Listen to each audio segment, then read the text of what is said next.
Hello viewers, আজ আমরা গণিতের জ্যামিতির অংশের গুরুত্বপূর্ণ এমসিকিউগুলো একটু জেনে নেব। চলো আমরা দেখে নেই। এক, শুধু পরিসীমা দেওয়া থাকলে আমরা সমবাহু ত্রিভুজ এবং বর্গ আঁকতে পারবো।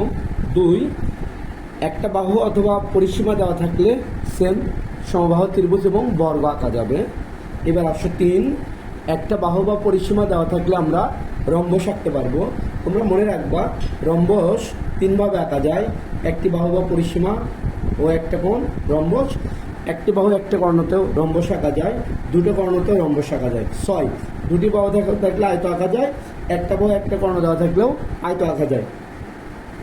আর দুটি বাহু একটি কর্ণ থাকলে সামুদ্রিক, দুটো বাহু একটি কর্ণ থাকলে অবশ্যই আমরা কি করব, সামুদ্রিক আঁকতে পারবো।